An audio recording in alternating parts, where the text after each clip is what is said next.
ഖദീജ, ഞാൻ നിന്റെ മൈലാഞ്ചി ചെടിയിൽ നിന്നും കുറച്ച് മൈലാഞ്ചി എടുക്കുന്നുണ്ട് കേട്ടോ. കുൽസൂന് കയ്യിലിട്ട് കൊടുക്കാനാണ്.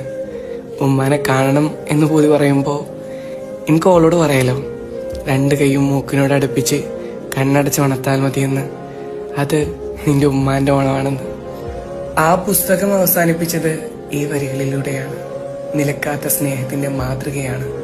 സ്നേഹിക്കാൻ മാത്രം അറിയുന്ന അബൂക്കയും സ്നേഹിക്കപ്പെടുന്നതറിയാതെ മറ്റൊരാളുടെ ഭാര്യയായി ജീവിച്ച ആയിഷയും സ്വന്തം ഭർത്താവിനെ മനസ്സറിഞ്ഞ് മനസ്സിലാക്കിയ ഖദീജയും ഇതിനും കൂടുനിന്ന മജീദ്ക്കയും കഥയുടെ മാറ്റുകൂട്ടുമ്പോൾ ജീവിതമാണ് പരസ്പരം മനസ്സിലാക്കി ജീവിച്ചാൽ മരിച്ചാലും മറക്കാനാകില്ലെന്ന് ഓർമ്മപ്പെടുത്തുന്ന ഒരു ജീവിതം.